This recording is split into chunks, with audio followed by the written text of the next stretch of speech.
100 años. 100 años y parece que fue ayer cuando vi desfilar por primera vez a la Legión. 100 años desde que el primer hombre se alistase en las filas del tercio de extranjeros. 100 años desde que nuestro fundador, el teniente coronel Millán Astray, hiciese la primera jura de bandera. Y 100 años desde que se fundó el primer cuartel de la Legión, aquí, en la posición A, en la ciudad de Ceuta. Yo, que pude verlo y sentirlo. Yo, que cada día oía nuestros ilustres himnos.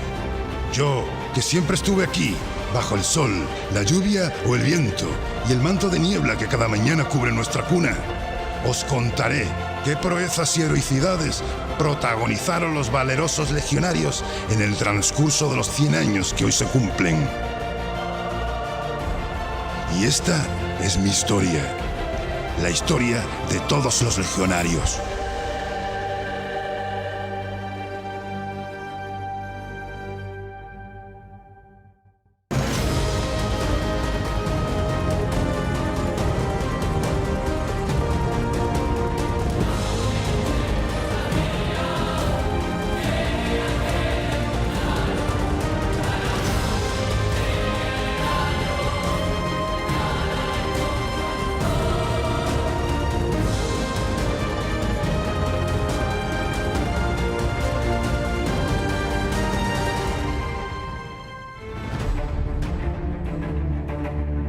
En el siglo XX, la pacificación y el establecimiento del protectorado de España en Marruecos, que duró hasta 1956, fueron causa principal de que en Ceuta se produjera un aumento importante de la población civil, así como de las unidades de la guarnición, siendo de destacar la creación por Real Orden del 31 de julio de 1914 del Grupo de Fuerzas Regulares Indígenas de Ceuta número 3, sobre la base de la Milicia Voluntaria de Ceuta. Unos años más tarde, el 20 de septiembre de 1920, el teniente coronel Millán Astray funda el Tercio de Extranjeros, que tuvo su primer acuartelamiento en la llamada Posición A, lugar que actualmente ocupa el acuartelamiento García Aldave, en la ciudad de Ceuta. El Tercio de Extranjeros fue el nombre original de la Legión. Nació como fuerza de choque para la dura guerra de Marruecos. Esta nueva fuerza tenía como objetivo sustituir a las unidades de recluta forzosa cuya pobre preparación y frágil moral era motivo de gran número de bajas y dificultades en el desarrollo de las operaciones terrestres. El 28 de enero de 1920, siendo ministro de la guerra el excelentísimo señor don José Villalba, Su Majestad el Rey Alfonso XIII tuvo a bien disponer que con la denominación de Tercio de Extranjeros se creara una unidad militar armada cuyos efectivos, haberes y reglamento por el cual había de regirse fuesen fijados por el Ministerio de Guerra.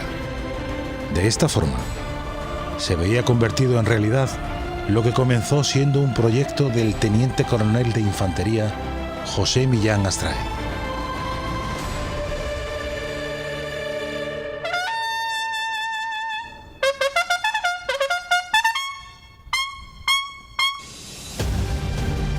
A la orden, mi coronel. Firmes y saludo. Y él, con su clásica gallardía, bastón en mano, pasando revista a las tropas. Nuestro fundador, nuestro coronel. A pesar de las veces que fue herido en combate, siempre estuvo ahí, en primera línea, sin miedo en la batalla. Siempre el primero. La Legión pedirá siempre, siempre combatir sin turno, sin contar los días, ni los meses, ni los años. Ninguna bala pudo con él, porque mi coronel era imparable. Un disparo en la pierna, otro en el pecho, uno en el brazo y el último en la cara. Don José Millán Astray, orgullo del Tercio, orgullo de la Legión.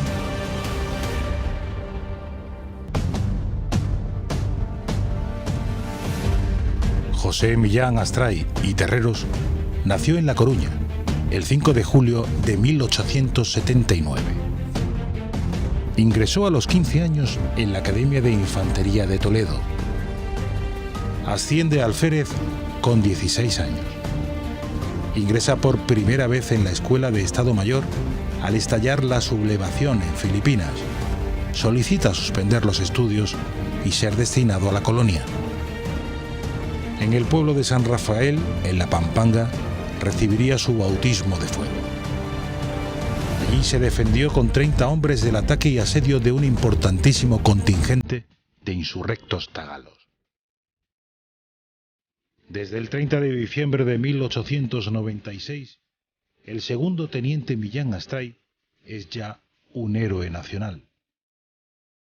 Se le recompensa con la Cruz de María Cristina, máxima condecoración al valor en aquellos tiempos.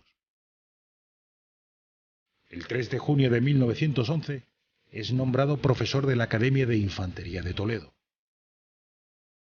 Y en agosto de 1912 solicita destino a África.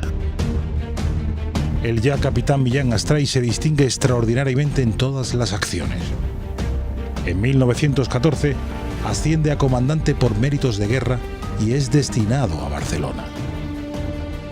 En abril de 1915, de nuevo regresa a África. Allí toma el mando del segundo tabor de regulares del Larache. En abril de 1917 es destinado al primer regimiento de Saboya 6 en Madrid. En el año 1919, año decisivo en su vida, porque en él comienza a vislumbrar la posibilidad de creación de una unidad de extranjeros. Millán Astray habla con todo el mundo de su proyecto, lo hace popular, y un día solicita una entrevista con el ministro de la Guerra, el general Tobar, que ordena al Estado Mayor estudiar la posibilidad de la creación de un cuerpo de voluntarios de extranjeros para la guerra colonial. El informe resulta favorable. El 5 de septiembre de 1919 se designa al comandante Millán Astray para desempeñar una comisión en Argelia, con el fin, en ese momento, de estudiar los fundamentos de la Legión extranjera francesa. El 27 de octubre, Millán Astray entrega su informe. El 7 de enero de 1920 asciende a teniente coronel y el 28 del mismo mes un real decreto crea el Tercio de Extranjeros. A partir de ese momento, la vida de Millán Astray estará ya íntimamente ligada a la Legión. El 17 de septiembre de 1921, en el barranco de Amadíes, es herido en el pecho. El 10 de enero de 1922, después del combate de Dra al-Asef, se establece el bloqueo Gómez Arteche. Al ser relevado por el teniente coronel González Tablas, es herido en una pierna. El 26 de octubre de 1924, ascendido a coronel y camino del Fondac de Ain Jadida, cuando se aproxima a primera línea para arengar a los soldados, un disparo le destroza el brazo izquierdo, que más tarde le sería amputado. Y el 4 de marzo de 1926, al mando de una columna, consigue tomar Loma Redonda. Al examinar los primeros puestos, recibe un disparo en el rostro que le destroza el ojo derecho y le produce desgarros en el maxilar y en la mejilla izquierda. A causa de esta herida, pierde el ojo. El rey, Alfonso XIII, le nombra coronel honorario del Tercio a perpetuidad. Los últimos años de su vida los pasó consagrado al benemérito Cuerpo de Mutilados. Millán Astray fallece a los 74 años a las 10 de la noche del 1 de enero de 1954 en su domicilio de Madrid. Fue enterrado en el cementerio de la Almudena. El 2 de septiembre de 1920 se confiere el mando del Tercio de Extranjeros al teniente coronel José Millán Astray Terreros. Este es el relato que el propio teniente coronel Millán Astray hizo sobre el origen de esta unidad en su libro La Legión, escrito en marzo de 1923. A título de curiosidad consignaremos, sin extendernos en consideraciones de orden político internacional, estos principios indiscutibles y sancionados en el mundo. Todo país tiene derecho absoluto a reclutar extranjeros y a constituir una legión extranjera sin temor a herir la susceptibilidad de los otros países. Para atraer a los extranjeros para hacer rápida la propaganda, puesto que el nombre de legión es conocido universalmente, porque un extranjero vale por 2 soldados, uno español que ahorra y otro extranjero que se incorpora, y porque los vecinos llaman a la suya legión y nosotros queríamos tener la nuestra. En fiesta íntima en nuestra casa se dio lectura a la Real Disposición. Se nos entregó el bastón de mando y se dieron, por vez primera, los 3 vivas. ¡Viva España! ¡Viva el rey! ¡Viva la legión! Comisionados por el ministro de Guerra, nos presentamos a los ministros de Estado, de Gobernación y de Fomento, que dictaron disposiciones convenientes al reclutamiento, y emprendimos un rapidísimo viaje a organizar los banderines de Zaragoza, Barcelona y Valencia, que con el de Madrid constituyen los centros más importantes para el recluta. Después nos incorporamos a Ceuta, a tomar posesión de nuestro nuevo cargo.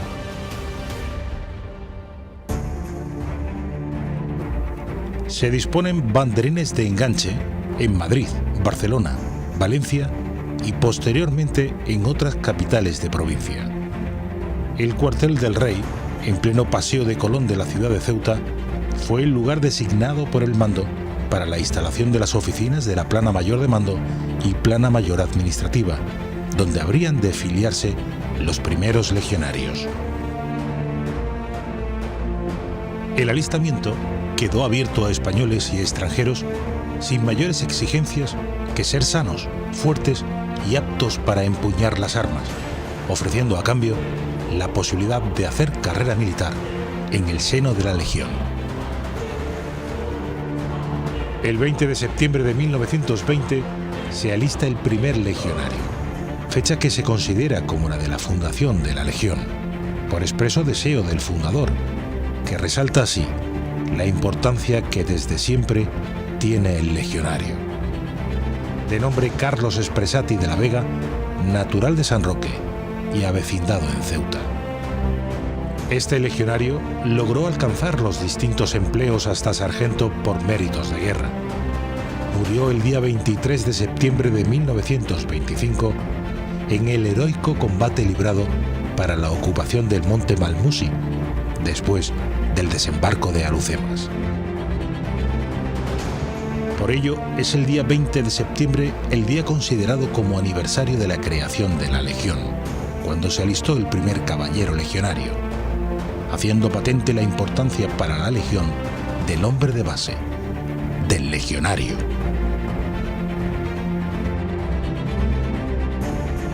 El primer legionario filiado en la península fue Aníbal Calero Pérez, en el banderín de enganche de Albacete. Los banderines de enganche están desbordados de trabajo. El propio teniente coronel Millán Astray habla de los primeros legionarios en estos términos. Habíamos sufrido un error de cálculo al pensar en los hombres que se habían de presentar. Creíamos que vendrían poco a poco, por grupos de 8 o 10 al día, y que luego con el conocimiento por la propaganda vendrían más. Pero no pensamos en la explosión. Fue en que en 3 días se habían reunido 400. No había que dudar. Y se dijo, que vengan. Durante el mes de septiembre se van incorporando al tercio de extranjeros los primeros jefes y oficiales, eligiéndose a los de más méritos y servicios en campaña. Llegan así el comandante Alfonso Vara del Rey, el capitán don Pablo Arredondo Acuña, capitán don Jesús Pardo Ibáñez, teniente don Ignacio Lavide de Torres y teniente don Joaquín Mohore de Pedro. En la posición A, cuartel fortificado al noroeste de Ceuta, en lo alto de un picacho, batido a los vientos que la convierten en sanatorio, frecuentemente envuelto en nubes, se albergaron los primeros legionarios. Así, a primeros de octubre llega la primera expedición procedente de Barcelona y, con ellos, el que había de ser lugarteniente del fundador, el comandante Franco.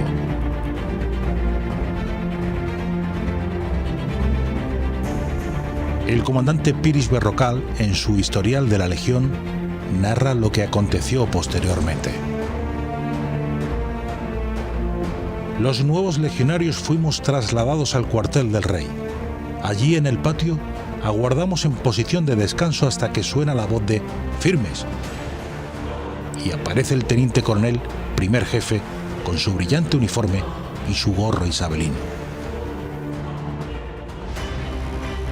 El tercio os abre las puertas, os ofrece con el olvido del pasado honores y glorias, y os sentiréis orgullosos de ser legionarios.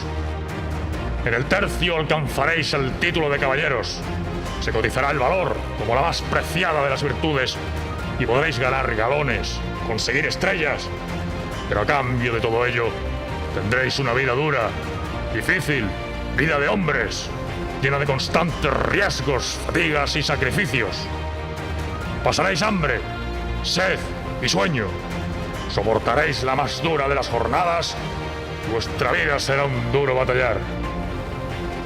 Arrastraréis penalidades de todo género y lucharéis contra un enemigo duro y tenaz, amigo de emboscadas a las que solo podréis oponer el valladar de vuestros pechos.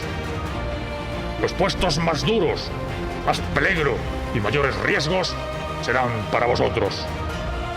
Combatiréis siempre en vanguardia y muerte se convertirá en vuestra inseparable compañera. Moriréis muchos, quizás todos. Estas son las perspectivas que el tercio ofrece a sus hombres. Aquellos que no se sientan con ánimos, que se vayan. Los que no se encuentren con valor para afrontar tan dura vida, que den un paso al frente. Aún es tiempo de arrepentirse. El que no se atreva a salir y desee marcharse con una sola palabra puede volverse atrás. Basta con que diga al médico que le duele la garganta. El teniente coronel don José Millán Astray Terreros, que daría a esta nueva fuerza su peculiar estilo y mística. Esta unidad encuadraba a españoles y extranjeros que voluntariamente se alistaban para luchar en Marruecos.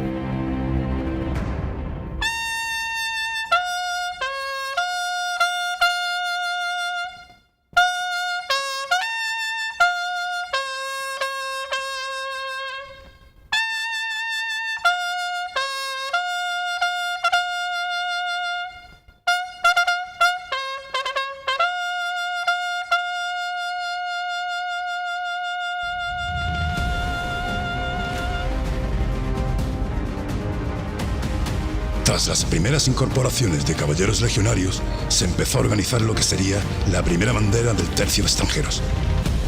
Aquí, en la posición A, en la ciudad de Ceuta.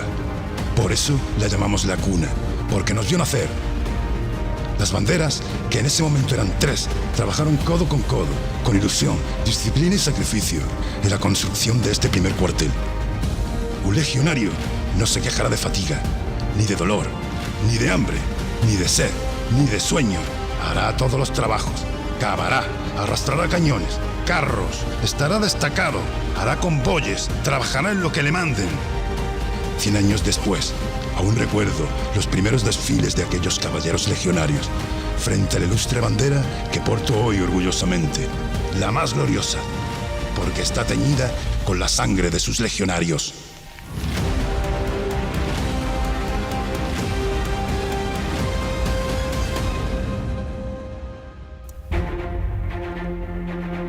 El primer acuartelamiento fue la posición A, García Aldave, en Ceuta, situado sobre un monte desde el que se controlaba todo el estrecho de Gibraltar y que el ejército español comenzó a ocupar en el año 1860. La primera expedición de caballeros legionarios ocupó el cuartel a finales de 1920. La legión se mantuvo en este acuartelamiento hasta el año 2008. La primera jura de bandera se realiza en una explanada junto al río Tarajal el 21 de octubre de 1920, usándose para el acto la enseña nacional del Regimiento Ceuta número 60. Unos días después, el 3 de noviembre, la primera bandera se dirige a Huatlao, para tomar parte activa en las operaciones del sector occidental. Según se producen las incorporaciones de voluntarios, se van formando las primeras banderas y se inicia la instrucción en la llamada Posición A, verdadera cuna de la Legión. La Posición A está situada en las proximidades de la ciudad de Ceuta. Posteriormente se ocupó el acuartelamiento de Darrifian, que disponía de mayor capacidad y de mejores instalaciones. La llegada de nuevos legionarios permite organizar e instruir rápidamente dos nuevas banderas, la segunda y la tercera. La preparación de la tropa es intensa. Se alterna el orden cerrado con el de combate y la instrucción de tiro. La Legión contaría con un escuadrón de caballería pocos años después de su nacimiento. Este sería disuelto en 1932, en pleno periodo republicano.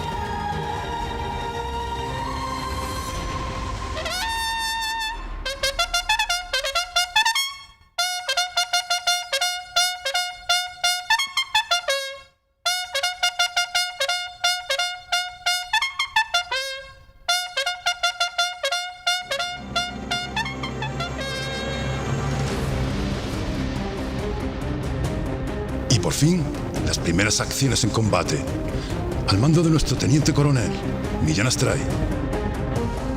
Es el bautismo de fuego del tercio de extranjeros. Y con él, las primeras bajas. Llegaron como hombres y murieron como héroes. Porque el espíritu del legionario es único y sin igual, de ciega y feroz acometividad, de buscar siempre acortar la distancia con el enemigo y llegar a la bayoneta. ¡Cuántos héroes! ¡Cuántos regaron la tierra ardiente con su sangre! ¡Cuánto valor y sacrificio al servicio de una bandera! Porque un legionario cumplirá su deber y obedecerá hasta morir.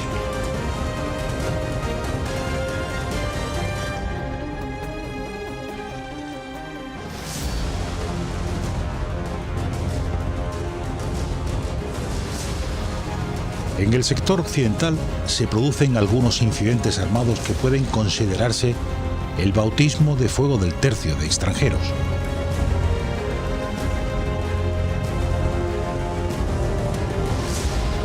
Durante estas acciones iniciales se producen las primeras bajas.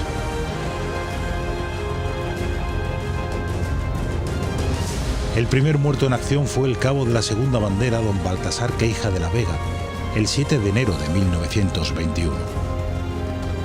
La tercera bandera destacó en la ocupación y posterior defensa de las lomas del Bujarat. Millán Astray otorgó por ello a sus bravos legionarios el sobrenombre de los Tigres de Bujarat y mandó que en su guión figurase un tigre.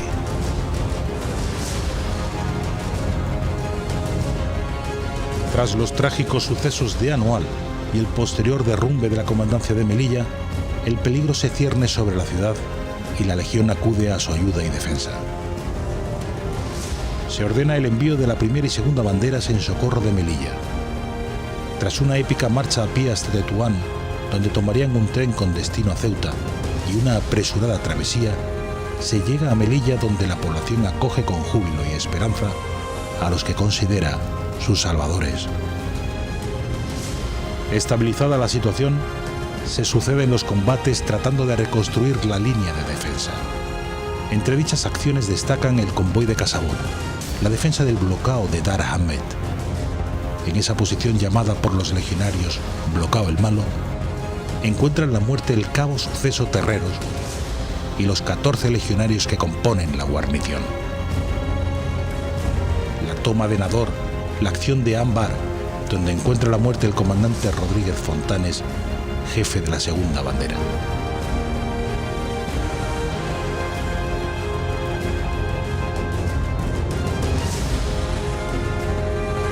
El siguiente hecho clave en nuestra historia es la muerte del teniente coronel Rafael de Valenzuela y Urzaiz al frente de la Legión en los combates de Tiziasa el 5 de junio de 1923.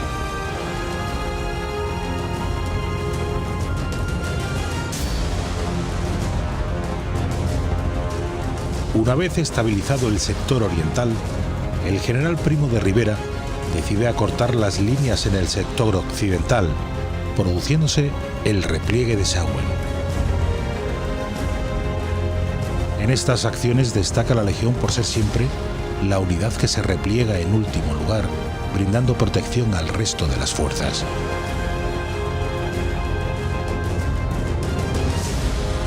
Tras el repliegue de Sauguen y los acuerdos alcanzados con las autoridades francesas, se decidió atacar el corazón de la rebelión rifeña.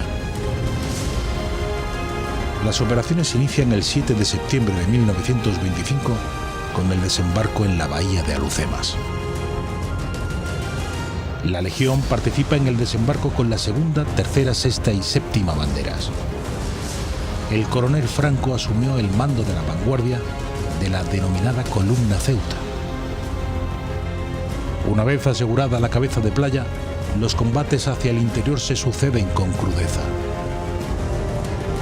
Monte Malmusi, Morro Viejo, Monte Palomas y una larga lista de posiciones que quedan jalonadas por el valor y la sangre legionaria.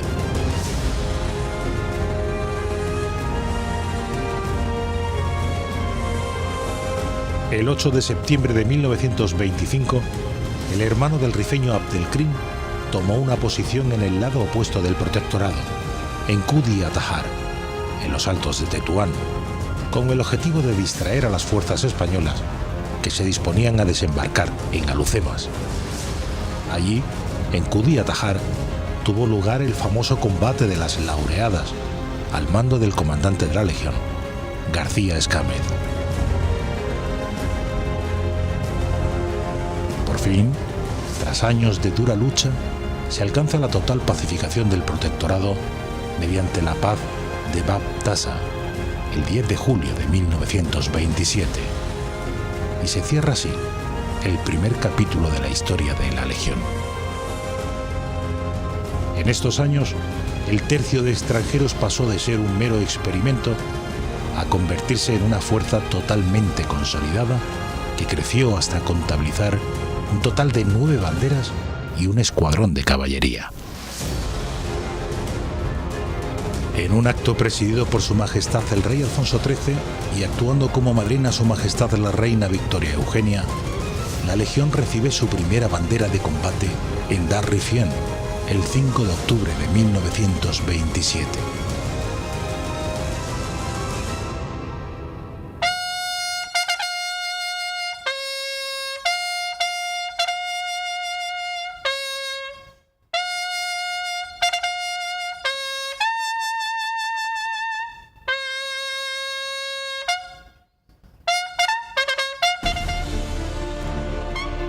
A la voz de "A mí la Legión", sea donde sea, acudirán todos, y con razón o sin ella, defenderán al legionario que pida auxilio.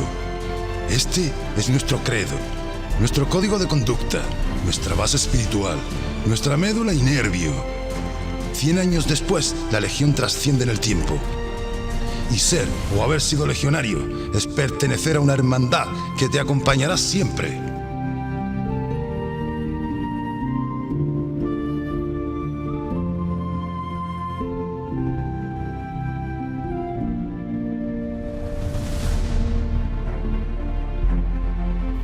Ya desde los primeros instantes de su vida, empezó la Legión a adquirir su fisonomía peculiar con la alusión a las viejas glorias de la infantería española. Con el título de caballero, otorgado por el jefe fundador a todos los legionarios. Con la energía en el saludo y, sobre todo, el credo legionario. Código de conducta dictado por el teniente coronel Millán Astray, que constituye la base espiritual de la Legión. El objetivo de este adoctrinamiento era conseguir una unidad cohesionada, dispuesta a actuar como tropas de choque sin temer a la muerte. El mismo Millán Astray admitió muchas veces ser un gran admirador del Bushido, obra que él mismo llegó a traducir al español durante los años 20 a partir de una edición francesa. El credo legionario forma parte de la Legión desde los primeros momentos. El teniente coronel Millán Astray nos lo cuenta en este fragmento.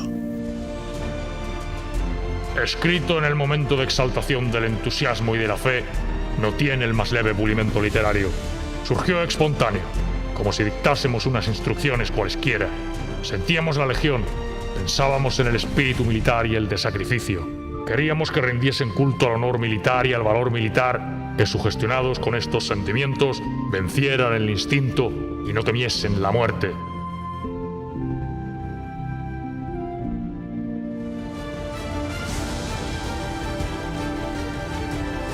Finalizada la guerra civil, la Legión retorna a África y queda organizada en 3 tercios. En 1943 se le asignan los siguientes nombres. El primero en Tauima con el nombre de Gran Capitán, el segundo Duque de Alba en Darrefién y el tercero el Arache con el nombre Don Juan de Austria. En octubre de 1950 se crea el 4º tercio, que recibe la denominación de Alejandro Farnesio con base en Villa Sanjurjo, integrado por la 10ª, 11ª y 12ª banderas. En junio de 1956 se crea la 13ª bandera para operar en el entonces conocido como territorio del África Oriental Español.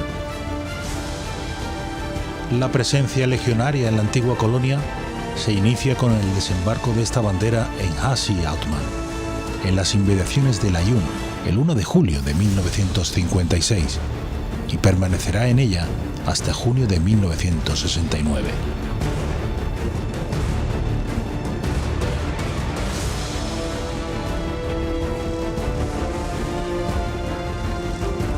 En enero de 1958, en Etxera, se producen fuertes combates donde se conceden al Brigada Fabrique y al legionario Maderal Oleaga las 2 últimas laureadas del ejército español.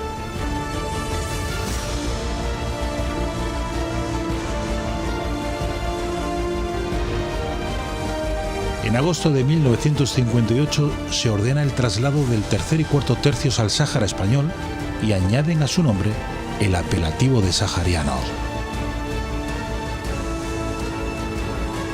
El 3er tercio se instala en el Ayun y el 4º en Villa Cisneros.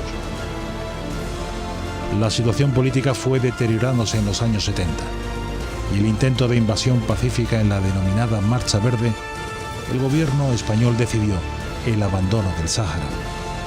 El 3er tercio quedó acuartelado en Fuerteventura y el 4º disuelto, si bien no fue por mucho tiempo.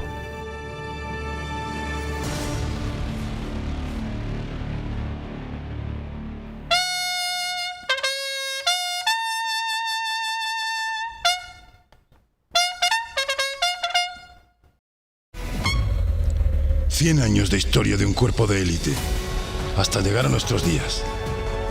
En la actualidad, la Legión consta de los tercios: Gran Capitán, primero de la Legión en Melilla; Duque de Alba, segundo de la Legión en Ceuta; y Brigada de la Legión Rey Alfonso XIII en Almería, compuesta a su vez por los tercios Don Juan de Austria, tercero de la Legión en Almería, y Alejandro Farnesio, cuarto de la Legión en Ronda. Además, cuenta con una bandera de operaciones especiales, Caballero Legionario Maderal Oleaga, en Alicante.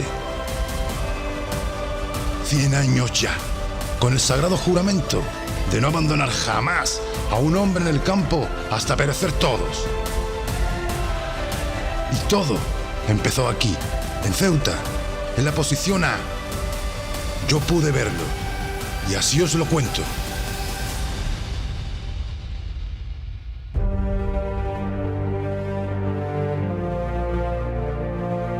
El tercio Duque de Alba forma parte de la Comandancia General de Ceuta. Se encuentra distribuido entre los acuartelamientos del Serrallo, compuesto por Mando, Plana Mayor de Mando y Compañía de Defensa contra Carro, y el de Recarga, que es la 4ª bandera. Tiene su origen en la 2ª Legión, creada en Darrefién el 2 de mayo de 1925, compuesta por la 5ª, 6ª y 7ª bandera.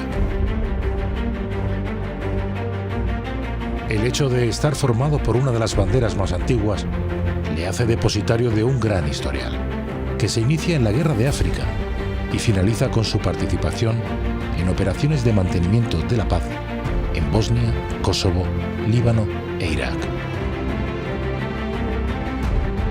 Ha formado parte de las agrupaciones tácticas Málaga, Canarias y Ciudad de Ceuta en Bosnia y en Kosovo. Al igual que los otros tercios, constituye una unidad administrativa que puede desarrollar misiones de carácter operativo en el caso de la formación de una agrupación táctica. El tercio Duque de Alba, segundo de la Legión, vela por los aspectos que rigen la vida diaria de las unidades subordinadas. Centraliza la gestión logística, tanto de personal como de material, asuntos financieros y de justicia. Al estar encuadrada en la Comandancia General de Ceuta, su misión fundamental es proporcionar unidades de maniobra, o bien constituirse en agrupación táctica para la defensa inmediata de la ciudad de Ceuta, de las islas y peñones de soberanía en el área de responsabilidad de la Comandancia. Personal de este segundo tercio está participando en todas aquellas misiones internacionales en las cuales el ejército español está empeñado. Son muchos los lugares donde militares de este tercio han prestado y prestan su labor humanitaria y colaboración al mantenimiento de paz.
Un día como hoy, que cumplimos 100 años, no podía dejar pasar la oportunidad de acordarme de ti, querida amiga. Con tu genio fuerte, tozuda, atrevida y sobre todo valiente, la Peque. Demostraste tu valentía acudiendo a atender a los legionarios heridos en el campo de batalla, desde muy niña, siendo herida varias veces por ello. En ocasiones, mostrando las cicatrices que lucías con orgullo y que muchos pudimos ver. Hoy, en los 100 años de historia de los que tú formas parte, te rendimos un cariñoso homenaje. Aquí, en García Aldave, en la posición A, en el Panteón Legionario reposan tus restos, para siempre, junto a tus legionarios queridos. Nuestro más sincero recuerdo para ti, querida amiga. Doña Vicenta Valdivia Salmerón, la Peque. Cuando se le preguntaba de dónde era, solía responder que dónde he nacido. En España, hijo. ¿Se puede pedir más? La Peque era una mujer de pequeña estatura y de muchísimo temperamento. El año 1937, cuando una bandera de la Legión se encuentra acampada en las proximidades de Almería, inmersa en la Guerra Civil Española, intentó alistarse en la Legión. Informada de que eso era imposible y que no se le permitió la entrada al campamento, se le instó para que se alejara del lugar. La niña, más tarde conocida como la Peque, se marchó llorando. Se arrimó más tarde a la cantina o al mesón, donde empezó a ayudar como cantinera. Así continuó todos los desplazamientos de esta bandera, acompañándola a los frentes de batalla hasta terminada la guerra, donde finalmente demostró su valentía. Cuando la bandera fue embarcada para ser trasladada al Sáhara, la Peque intentó subir a los aviones que trasladaron a los legionarios. No lo pudo conseguir. Lo impidió directamente el comandante jefe de la bandera en aquel momento. Más tarde apareció en el cuartel legionario de Larache. Allí permaneció en esta bandera hasta el año 1958, fecha en que esa bandera también fue trasladada al Sáhara, y la Peque se fue a Ceuta, al segundo tercio. Se arrimó a la cuarta bandera, donde permaneció finalmente hasta su muerte en el año 1999. En la actualidad, las mujeres están presentes en todos los cuerpos y escalas militares, incluidos los denominados puestos de combate. Su creciente presencia en las operaciones militares en el exterior y en los procesos de construcción de la paz ha resultado ser un componente importante para el éxito de las mismas. Todas ellas trabajan cada día, al igual que el resto de sus compañeros, en defensa de la paz, la libertad y la seguridad en el mundo. Desde mediados de los 90 se han ido incorporando mujeres a casi todos los cuerpos y escalas, hasta llegar a las 264 damas legionarias en la actualidad. 3 oficiales, 25 suboficiales y 236 de tropa. Actualmente el 9% de los legionarios son mujeres.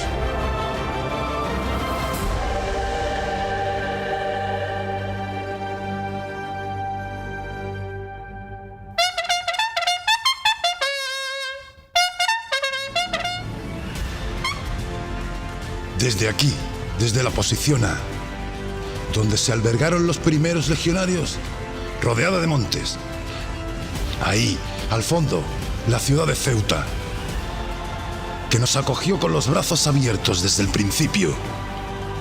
Ceuta, la cuna de la Legión, la ciudad que nos vio nacer y crecer. 100 años viviendo y conviviendo con Ceuta y con los ceutíes. La Legión y Ceuta, Ceuta y la Legión. 100 años de historia en común que ahora se celebran. 100 años de afecto y cariño que el pueblo de Ceuta profesa a la Legión, desde que el primer caballero entrase a formar parte de las filas de este tercio.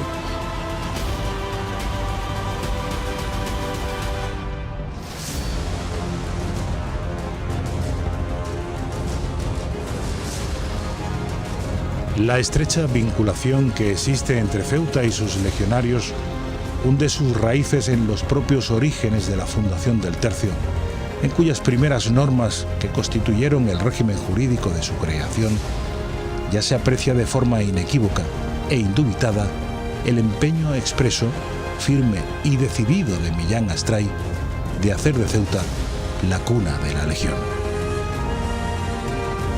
Ceuta devolvió al fundador el reconocimiento como hijo adoptivo de la ciudad en el siguiente acta plenaria de su Junta Municipal.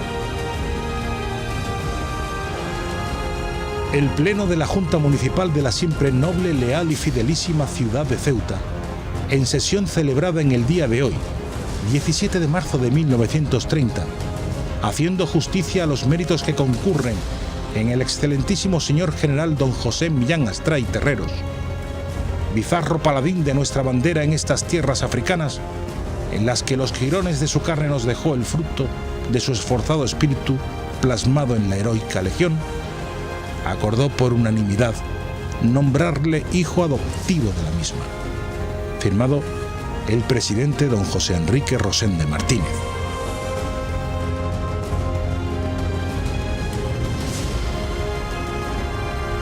La Legión es un cuerpo que siempre arranca vítores, suscita entusiasmo y despierta gran reconocimiento y admiración en la población. Su participación en el Martes Santo Ceutí como principal valedor de la Cofradía del Encuentro, multitudinariamente seguida en el mismísimo epicentro de Ceuta, y su Novio de la Muerte, pieza musical que, no siendo su himno, es reconocible y admirado por todos, son solo algunos ejemplos de la relación entre Ceuta y la Legión.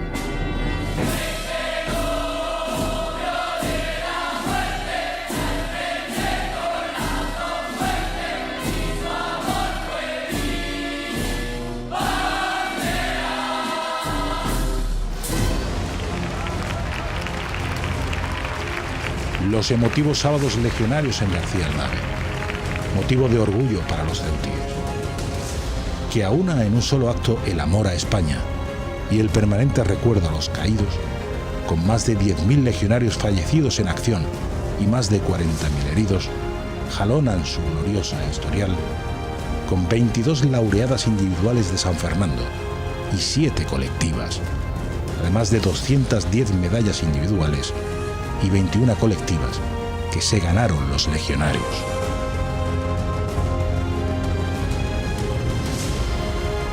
Pero la Legión participa de forma activa en la sociedad ceutí. La organización cívica militar deportiva de la denominada Cuna de la Legión reúne cada año a miles de participantes en Ceuta.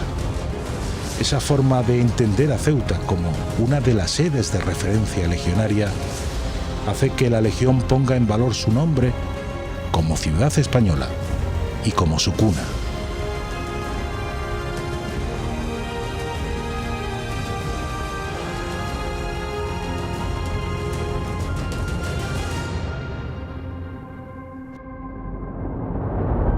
El espíritu de abnegación, de compañerismo, el sentido del deber, la disciplina, el honor y el patriotismo. Estos valores no pasan de moda.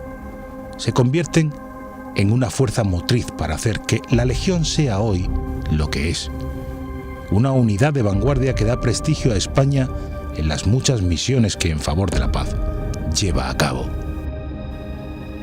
El 4 de noviembre de 1992 zarpaba hacia los Balcanes la agrupación táctica Málaga. Se inició de esta manera la participación de la Legión en misiones internacionales y de ayuda humanitaria.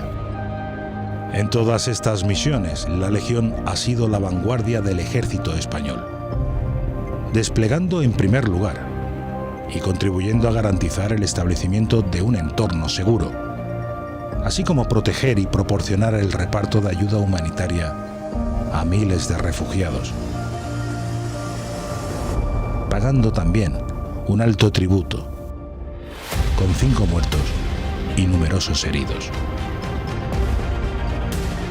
El teniente Muñoz Castellanos, destinado en el segundo tercio, fue el primer español fallecido como consecuencia de un ataque enemigo mientras realizaba misiones de paz.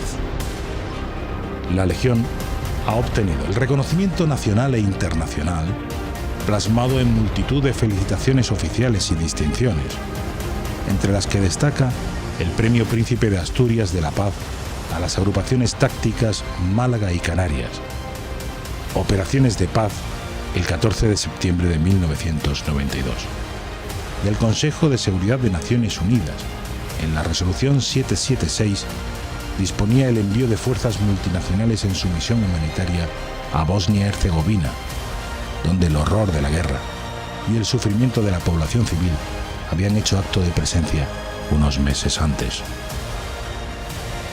España decidió su participación activa en las Fuerzas de Protección de Naciones Unidas, la llamada UNPROFOR II, el 28 de agosto de 1992.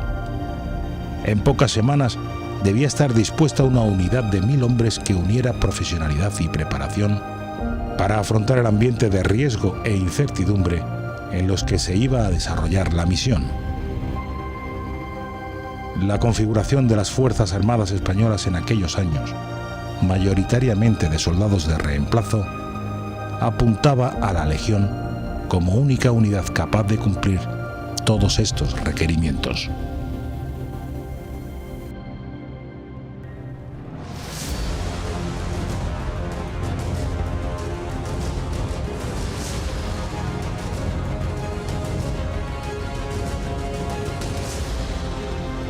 El Museo Legionario se creó poco después del fin de la Guerra Civil Española, en 1940, al habilitarse una estancia en el acuartelamiento de Darrifion, situado a unos 10 kilómetros al sur de Ceuta. Su apertura al público tuvo lugar el 20 de septiembre de ese año, coincidiendo con las celebraciones del 20º aniversario de la fundación del cuerpo. La colección incluía elementos tales como armas, uniformes, banderas y guiones, las enseñas que identificaban las distintas unidades legionarias, así como materiales capturados al enemigo en las campañas en las que había participado la Legión en la Guerra del Rif entre 1920 y 1927. Desde Dar Rifien, el tercio Duque de Alba fue distribuido en varios acuartelamientos de Ceuta, y el museo se instaló en el cuartel del Serrallo, en donde se encontraba la plana mayor del tercio Duque de Alba. Durante este periodo, el museo solo estaba abierto a visitas oficiales, ya que se hallaba dentro de un acuartelamiento que, además, se encontraba alejado del casco urbano de Ceuta. El museo permaneció allí hasta 1978, cuando finalmente se trasladó a un edificio situado en el casco urbano ceutí, donde se había encontrado el cuartel del rey, el primer acuartelamiento de la Legión, en la avenida Deán Navarro Acuña. El edificio fue construido específicamente por el Ministerio de la Vivienda, que financió el inmueble para albergar la colección museística.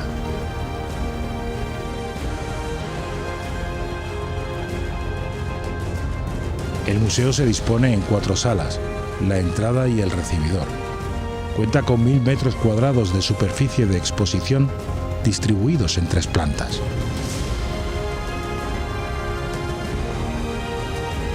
En la superior se encuentra el acceso, el recibidor y la sala de laureados. En la intermedia están las salas de medallas militares y de África. Y en la inferior se hallan la de España y la de dirección.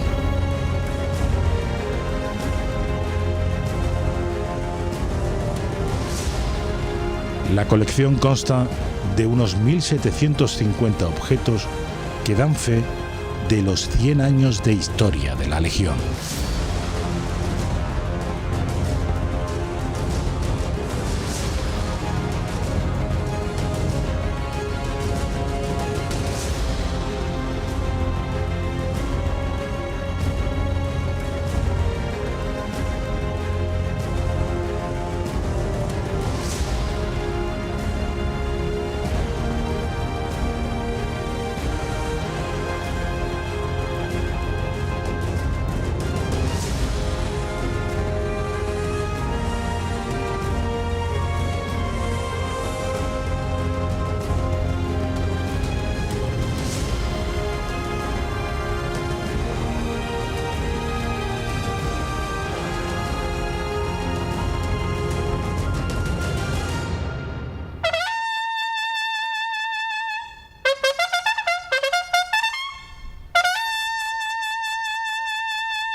Hoy, 100 años después, veo lo que es la Legión Española. Vi el amanecer de un cuerpo de élite hermanados por una bandera y un credo. Vi a miles de hombres, damas y caballeros legionarios que englosaron con orgullo las filas del tercio. A todos los que dieron su vida por la patria. El morir en el combate es el mayor honor. No se muere más que una vez. La muerte llega sin dolor y morir no es tan horrible como parece. Honor y gloria a los que están y a los que tenemos en el recuerdo, a todos. Y he aquí que hoy puedo contarlo, 100 años después. Hoy me presento. Soy el mástil de la bandera del acuartelamiento de García Aldave, la posición A, la cuna de la Legión. 100 años después, y desde aquí, en la ciudad de Ceuta, en este Picacho batido a los vientos, pude verlo todo. Esperando que la historia que hoy os cuento solo sea eso, el comienzo de una larga historia. La historia de la Legión.